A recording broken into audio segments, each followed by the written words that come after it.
ಯಾವುದನ್ನು ಮರಿಬೇಕು, ಯಾವುದನ್ನು ಮರೆಯದಂಗಿರಬೇಕು ಅಂತ. ತನುವು ಗುರುವಾದುದೇ ಶೀಲ, ಷಣ್ಮುಖ ಶಿವಯೋಗಿಗಳು ಬರೀತಾರೆ. ಮನವು ಲಿಂಗವಾದುದೇ ಶೀಲ, ಧನವು ಜಂಗಮವಾದುದೇ ಶೀಲ. ಗುರು ಅಖಂಡೇಶ್ವರ ತಾನೇ ಪರಶಿವನಾಗಿರುವುದು ಮಹಾಶೀಲ ನೋಡಿರಣ್ಣ ಅಂತಂದು ಚೆನ್ನಾಗಿರ್ತಾರೆ. ತನುವು ಗುರುವಾಗಿರುವುದೇ ಶೀಲ. ಶರೀರ ಗುರು ಆಗುತ್ತಂತೆ ನಮಗೆ. ಯಾವಾಗ ಈ ಶರೀರ ನಮಗೆ ಗುರು ಅಂದ್ರೆ ನಾವು ಒಪ್ಕೊಳ್ತೀವೇನೋ? ಒಪ್ಕೊಳ್ಳೋದಿಲ್ಲ. ಅದು ಹೆಂಗ್ರಿ? ಅದು ನಮಗೇನು ಕಲಿಸೈತಂತ ಗುರು ಅಂತೇವ್ರಿ. ಅದನ್ನು ಹೆಂಗೆ ನಾವು ಗುರು ಅಂತ ಒಪ್ಕೊಳ್ತೀವ್ರಿ ಅಂತ ಹೇಳೋರಿಗೆ ನಮ್ಮ ಹಿರಿಯರು ಅವಾಗಿನಿಂದ ಒಂದು ಪದ್ಧತಿ ಹಾಕ್ಕೊಂಡು ಬಂದಿದ್ದರು. ನೀವು ಹಾಸಿಗೆಯಿಂದ ಮಲ್ಕೊಂಡು ಎದ್ದ ತಕ್ಷಣ ಏನೋ ಒಂದು ಮಾಡ್ತೀರಲ್ಲ, ಏನು ಮಾಡ್ತೀರಿ? ನಾವು ಬೆಡ್ ಕಾಫಿ ಕುಡಿತೀವ್ರಿ ಅಂದ್ಗೆಂದಿರಿ. ಮತ್ತೆ ಹೌದು, ಈಗ ಹಾಸಿಗೆಗೆ ಎದ್ದು ಚಹಾ ಕುಡಿಯೋ ಮಂದಿ ಭಾಳ ಐತಿ. ಎದ್ದ ತಕ್ಷಣ ಎರಡೂ ಕೈಯನ್ನು ಹಿಂಗೆ ಉಜ್ಜಿ ಒಂದಷ್ಟು ಕಣ್ಣುಗಳನ್ನು ಒರೆಸ್ಕೊಂಡು ಆ ಕೈಗಳನ್ನು ನೋಡ್ಕೊತೀವಿ. ಕೈ ಬಿಟ್ಟರೆ ಕೈಯಾಗ ಕನ್ನೋಡಿ ಇಟ್ಕೊಂಡು ನೋಡೋ ಪೈಕಿ. ಆದರೆ ಹಿಂದಿನವರು ಈ ಕೈಗಳನ್ನು ನೋಡೋಕೆ ಕಲಿಸಿದ್ರು. ಈ ಕೈಗಳನ್ನು ಹಿಂಗೆ ನೋಡೋದಕ್ಕೆ ಅವರು ಕಲಿಸಿದ್ರು. ಈಗಲವ್ರು ಕೈ ನೋಡ್ತಾರೆ. ಯಾಕೆ ನೋಡ್ತಾರಂತ ಇವ್ರಿಗೆ ಗೊತ್ತಿಲ್ಲ.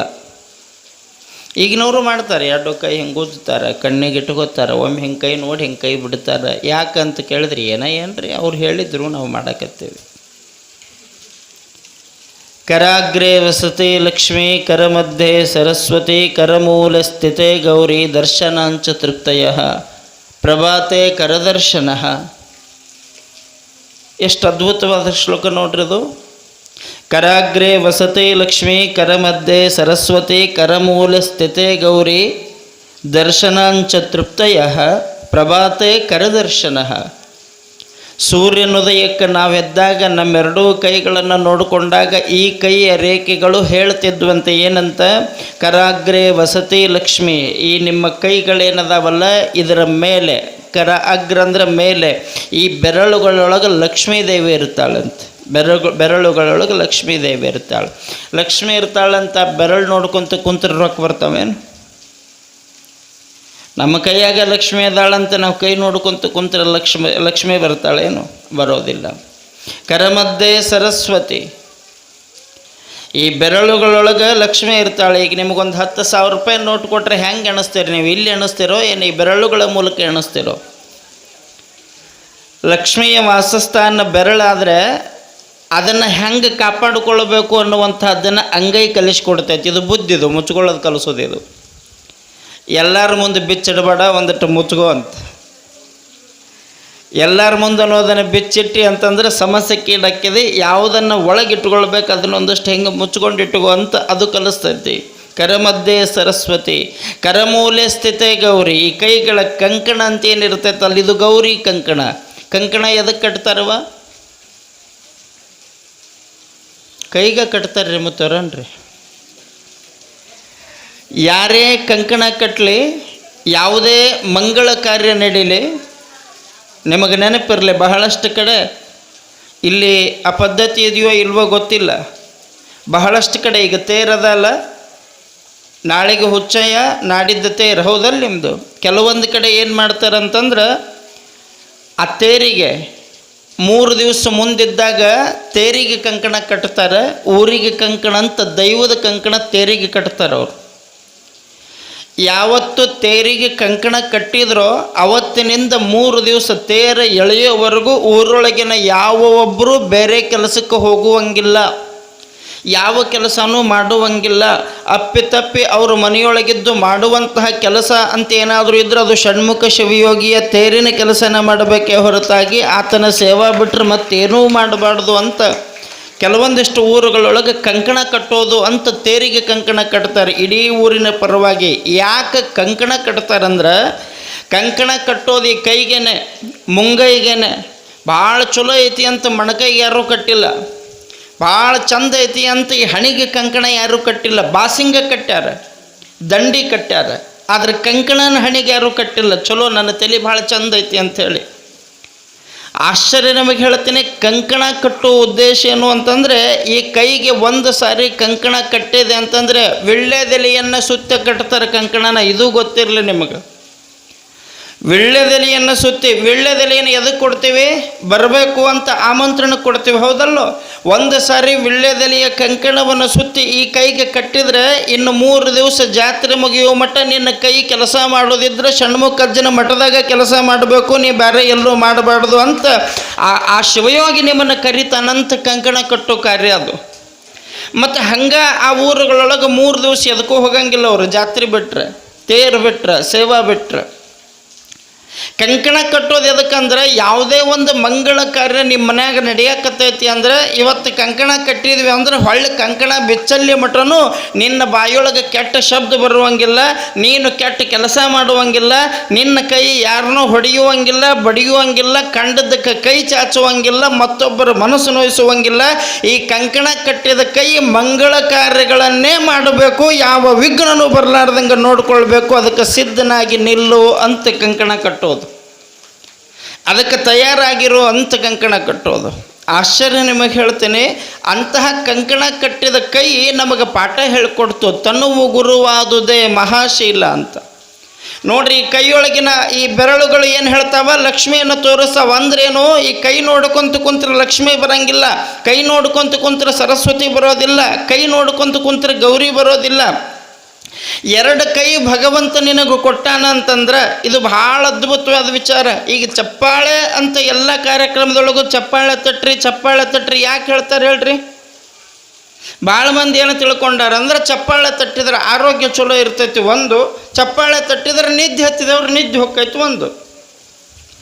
ಇವು 2 ತಿಳ್ಕೊಂಡಾರ. ಚಪ್ಪಾಳೆ ತಟ್ರಿ ಅಂತ ಯಾಕೆ ಪ್ರತಿಯೊಬ್ಬರು ನಿಮಗಂತಾರಂದ್ರೆ, ನೀವು ಬರೇ 2 ಕೈಗಳಿಂದ ಸಪ್ಪಳ ಮಾಡಲಿ ಅನ್ನೋದಕ್ಕಲ್ಲ, 2 ಕೈಗಳಿಂದ ಸಪ್ಪಳ ಮಾಡಲಿ ಅನ್ನೋದಕ್ಕಲ್ಲ. ಎದಕ್ಕೆ ಚಪ್ಪಾಳೆ ತಟ್ಟೋದು ಅಂದ್ರೆ, ಒಂದು ಬೆರಳ ಮತ್ತೊಂದು ಬೆರಳು ಸೇರಿದ್ರೆ ಚಪ್ಪಾಳೆ ಆಗೋದಿಲ್ಲ, ಒಂದು ಬೆರಳ ಮತ್ತೊಂದು ಬೆರಳ ಜೊತೆ ಸೇರಿದ್ರೆ ಚಪ್ಪಾಳೆ ಆಗೋದಿಲ್ಲ. ಆದ್ರೆ ಒಂದು ಕೈಗೆ ಇನ್ನೊಂದು ಕೈ ಜೋಡಿಸಿದ್ರನ ಚಪ್ಪಾಳೆ, ಅದು ಸಪ್ಪಳಾಗುತ್ತೆ. ಅಂದ್ರೆ ಅವರಿಬ್ಬರು ಕೂಡ್ಯಾರಂತ 4 ಮಂದಿಗೆ ಗೊತ್ತಾಕೈತಿ.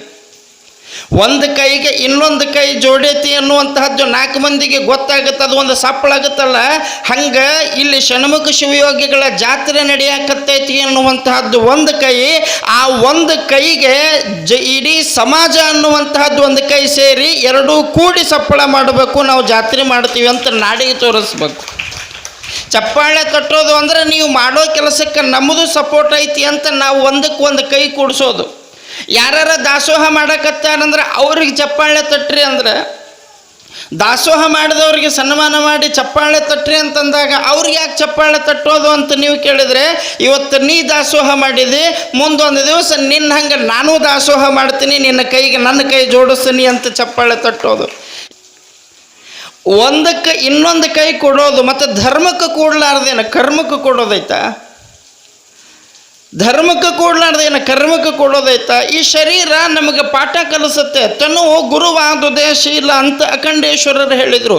ಈ ತನು ಗುರು ಆಗುತ್ತೆ. ಹೆಂಗೆ ಗುರು ಆಗೋದಕ್ಕೆ ಸಾಧ್ಯ ಐತೆ ಹೇಳ್ರಿ ನೋಡೋಣ. ಇದು ಶರೀರ ನಮಗೆ ಗುರು ಆಗುತ್ತೆ ಅಂತ ಕೇಳಿದಾಗ ಒಂದು ನಿಮಿಷ ನಿಮಗೆ ನೇರವಾಗಿ ಹೇಳಿಬಿಡ್ತೇನೆ, ಭಾಳ ಎಳೆಯೋದು ಬೇಡ. ಇದನ್ನು ಯಾರ ಹತ್ರ ಹೋಗಿ ನನಗೊಂದಿಷ್ಟು ಕೊಡು ಅಂತಂದಾಗ ಮನಸ್ಸು ಸಂತೋಷ ಇರುತ್ತೋ ಅಥವಾ ನನ್ನ ಹತ್ರ ಇಲ್ಲ ಅನ್ನೋ ನೋವಿರುತ್ತೋ? ನಿಮಗೆ ಕೈ ಒಡ್ಡೋದು ಬಂದಾಗ, ಇವತ್ತಿಂಥದ್ದು ಬೇಕಾಗೈತಿ ಕೊಡು ಅಂತಂದಾಗ ಮನಸ್ಸು ನೋವು ಅನಿಸುತ್ತಲ್ಲ. ಮತ್ತು ನಮ್ಮವರು ಅನ್ನೋ ನಂಬಿಕೆಯಲ್ಲಿ ಕೇಳಿರ್ತೀರಿ, ಅವರು ನಮ್ಮವರು ಅನ್ನೋ ವಿಶ್ವಾಸದ ಮೇಲೆ ಕೇಳಿರ್ತೀರಿ, ನಾ ಕೇಳಿದರೆ ಇಲ್ಲ ಅನ್ನಂಗಿಲ್ಲ ಅನ್ನುವಂತಹ ಒಂದು ನಂಬಿಕೆ ಮೇಲೆ ಕೇಳಿರ್ತೀರಿ. ಅವ್ರ ಹತ್ರ ಇದ್ದು ನೀವು ಕೇಳಿದ್ದನ್ನು ಅವ್ರು ಕೊಡಲಿಲ್ಲ ಅಂದ್ರೆ, ಮೊದಲು ಕೇಳೋದು ಬರಬಾರ್ದು, ಬೇಡೋದು ಬರಬಾರ್ದು, ನೀಡೋದನ್ನು ಕಲಿಬೇಕೇ ಹೊರತಾಗಿ ಬೇಡೋದನ್ನು ಕಲಿಬಾರ್ದು. ಇದು ನಮಗೆ ಗೊತ್ತದ. ಯಾರಿಗೂ ಬೇಡೋದು ಬರೋದು ಬೇಡ. ಅಪ್ಪಿತಪ್ಪಿ ಬೇಡೋದು ಬಂದಂತಹ ಸಂದರ್ಭದೊಳಗೆ ನಾವು ಹೋಗಿ ಯಾರಿಗಾದ್ರೂ ಹಿಂಗೆ ಕೈ ಒಡ್ಡಿದಾಗ ಅವ್ರ ಹತ್ರ ಇದ್ದರೂ ಅವ್ರು ನಮಗೆ ಕೊಡಲಿಲ್ಲ ಅಂದ್ರೆ ಈ ಮನಸ್ಸಿಗೆ ಏನು ಅನ್ನಿಸ್ತೈತಿ? ಕೊಡಲಾರ್ದ ಸುಮ್ಮನಿದ್ದು ಕೊಡ್ತೀನಿ ಅಂಥೇಳಿ ಕೊನೆ ಗಳಿಗೆಯೊಳಗೆ ಕೈ ಕೊಟ್ಟು ನೀವು ಅಳೋದು ನೋಡಿ ಅವ್ರು ನಕ್ಕೊಂತ ಕುಂತ್ರೆ ಅವಾಗ ನಿಮಗೆ ಹೆಂಗೆ ಅನಿಸುತ್ತೆ? ಅವತ್ತ ನಿರ್ಧಾರ ಮಾಡ್ತೀರಿ ಈ ಕೈ ಒಂದು ಸರಿ ಮನಿ ಮಟ್ಟ ಬಂದು ಹಿಂಗೆ ಅಂಗಲಾಚಿ ಬೆಳೆದ ಈ ಕೈಗೆ ಗೌರವ ಸಿಕ್ಕಿಲ್ಲ, ಈ ಕೈಗೆ ಮರ್ಯಾದೆ ಸಿಕ್ಕಿಲ್ಲ, ಬೇಡಿದ್ದಕ್ಕೆ ಒಂದಷ್ಟು ಪ್ರೀತಿ ಸಿಕ್ಕಿಲ್ಲ ಅಂತಂದ್ರೆ ಸತ್ರು ಚಿಂತೆ ಇಲ್ಲ, ಈಕೆ ಮುಂದೆ ನಾ ಯಾವತ್ತೂ ಬೇಡಬಾರ್ದು ಅನ್ನುವಂತಹದ್ದನ್ನು ಹೇಳಿಕೊಡ್ತೈತಲ್ಲ, ಇದು ಹೇಳಿಕೊಡ್ತೈತಲ್ಲ. ಮುಂದೊಂದು ದಿವಸ ಸಮಯ ಬಂದಾಗ ಇಲ್ಲ ನಾ ಹೇಳಿನಿ ಹೋಗಿ ಇಸ್ಕೊಂಬ ಹೋಗೋವ್ರ ಮನೆಗೆ ಅಂದ್ರೆ ನೀವೇನಂತೀರಿ? ನೀನಲ್ಲ, ನಿಮ್ಮಪ್ಪ ಬಂದು ಹೇಳಿದ್ರು ನಾ ಅವ್ರ ಹತ್ರ ಹೋಗಂಗಿಲ್ಲ. ಯಾಕೆ? ಹಿಂದೆ ಕೊಟ್ಟ ಗೌರವ ಭಾಳ ಐತಿ, ಹಿಂದವ್ರು ನನಗೆ ಕೊಟ್ಟ ಗೌರವ ಭಾಳ ಐತಿ. ಹೇಳ್ತಿರಿಲ್ಲೋ, ಈ ಶರೀರ ಹೇಳಿಕೊಡ್ತೈತಂತ ಕೈ ಒಡ್ಡೋದನ್ನು ಕಲಿಬೇಡ. ಅಪ್ಪಿತಪ್ಪಿ ಕೈ ಒಡ್ಡೋದು ಬಂದಂತಹ ಸಂದರ್ಭದೊಳಗೆ ಅವಮಾನ ಆತು ಅಂತಂದ್ರೆ ಸತ್ರು ಚಿಂತೆ ಇಲ್ಲ, ಮತ್ತೊಂದು ಸರಿ ಆ ಕಡೆ ನೋಡಬೇಡ. ದೇವ್ರ ಹತ್ರ ಹಿಂಗೆ ಬೇಡ್ಕೊಳ್ಬೇಕಲ್ಲ, ದೇವ್ರ ಹತ್ರ ಹಿಂಗೆ ಬೇಡ್ಕೊಳ್ಬೇಕಲ್ಲ. ಷಣ್ಮುಖಜ್ಜ, ಅಖಂಡೇಶ್ವರ, ಒಂದು ಸಾರಿ ನನ್ನ ಪರಿಸ್ಥಿತಿ ಕೆಟ್ಟು ಬಂದು ನಾನು ಹಿಂಗೆ ಸರಗು ಆ ಮನೆಗೆ ಬೇಡಕ್ಕೆ ಹೋಗಿದ್ದೆ, ಅವರು ನನಗೆ ಕೊಟ್ಟಿಲ್ಲ, ಹಂಗಂತವ್ರ ಮೇಲೆ ನನಗೆ ಸಿಟ್ಟಿಲ್ಲ. ಅವರು ನನಗೆ ಕೊಟ್ಟಿಲ್ಲ ಹಂಗಂತವ್ರ ಮೇಲೆ ನನಗೆ ಸಿಟ್ಟಿಲ್ಲ. ಅವರು ನನಗೆ ಕೊಡದಿದ್ರೂ ಚಿಂತೆ ಇಲ್ಲ. ಅವ್ರಿಗೇನಾರ ಕೆಟ್ಟ ಪರಿಸ್ಥಿತಿ ಬಂತಂದ್ರೆ ನಾವು ಹುಡುಕೊಂಡು ಹೋಗಿ ಕೊಟ್ಟು ಬರುವಷ್ಟು ಸುಖ ನನಗೆ ನೀಡು ಅಂತನ ಬೇಡ್ಕೊಳ್ಬೇಕು. ಈ ಶರೀರ ನಮಗೆ ಕಲಿಸುವಂತಹ ಪಾಠ. ಕಿವಿ ಚಲೋ ಮಾತುಗಳನ್ನು ಕೇಳಬೇಕು, ಕಣ್ಣು ಚಲೋ ವಿಚಾರಗಳನ್ನು ನೋಡಬೇಕು, ಕೈ ಚಲೋ ಕಾರ್ಯಗಳಿಗೆ ಕೈಗೂಡಿಸಬೇಕು, ಈ ಕಾಲುಗಳು ಒಂದಷ್ಟು ಭಗವಂತನಿಗೋಸ್ಕರ ಪಾದಯಾತ್ರೆ ಮಾಡಬೇಕು. ಶರೀರ ಎಷ್ಟು ದೊಡ್ಡದೈತಿ ಎನ್ನುವಂತಹದ್ದು ಮುಖ್ಯ ಅಲ್ಲ, ಮನುಷ್ಯನ ಬಣ್ಣ ಎಷ್ಟು ಚಲೋ ಐತಿ ಎನ್ನುವಂತಹದ್ದು ಮುಖ್ಯ ಅಲ್ಲ, ನಮ್ಮ ಗುಣ ಎಷ್ಟು ಚಲೋ ಐತಿ ಎನ್ನುವಂತಹದ್ದನ್ನು ಅರ್ಥ ಮಾಡಿಕೊಳ್ಬೇಕು. ಬಣ್ಣ ಕೆಂಪೈತಿ, ಚಂದ ಐತಿ, ಸಂಪತ್ತೈತಿ, ಶರೀರ ನೋಡಿದ್ರೆ 4 ಮಂದಿ ಅಪ್ಕೊಳ್ಳುವಂಗೈತಿ, ಹೊಲಗೆ ಕೆಟ್ಟ ವಿಚಾರ ಕೆಟ್ಟ ಮನಸ್ಸು ತುಂಬಿಕೊಂಡೈತಿ ಅಂದ್ರೆ ಅದನ್ನು ತೊಗೊಂಡು ಮಾಡೋದೇನೈತಿ? ಅದನ್ನು ತೊಗೊಂಡು ಮಾಡೋದೇನೈತೆ? ಅದಕ್ಕೇ ಹೇಳಿದ್ದು, ಕಂಗಳು ತುಂಬಿದ ಬಳಿಕ ನೋಡಲಿಲ್ಲ, ಕಿವಿಗಳು ತುಂಬಿದ ಬಳಿಕ ಕೇಳಲಿಲ್ಲ, ಹೃದಯ ತುಂಬಿದ ಬಳಿಕ ನಿನ್ನ ಬಿಟ್ಟರೆ ಮತ್ತಾರನೂ ನಾ ಆರಾಧಿಸಲಿಲ್ಲ ಅನ್ನೋ ಭಾವ ನಮಗೆ ಬಂತು ಅಂತಂದರೆ ನಾವು ಷಣ್ಮುಖ ಶಿವಯೋಗಿಗಳನ್ನು ಅರ್ಥ ಮಾಡಿಕೊಳ್ಳುವವರಲ್ಲಿ ಒಬ್ಬರಾಗ್ತೇವೆ, ಅರ್ಥ ಮಾಡಿಕೊಳ್ಳುವವರಲ್ಲಿ ಒಬ್ಬರಾಗ್ತೇವೆ. ನಿಮಗೆ ನೆನಪಿರಲಿ, ಏನೋ ಒಂದು ಸಿಕ್ತು ಅಂತ ಹೇಳಿ ಅದಕ್ಕೆ ಕೈ ಚಾಚೋದಲ್ಲ, ಸಿಕ್ಕದ್ದನ್ನು ದಕ್ಕಿಸ್ಕೊಳ್ಬೇಕು ಅನ್ನೋ ಮನೋಭಾವನೂ ನಮ್ಮದಾಗಬಾರ್ದು.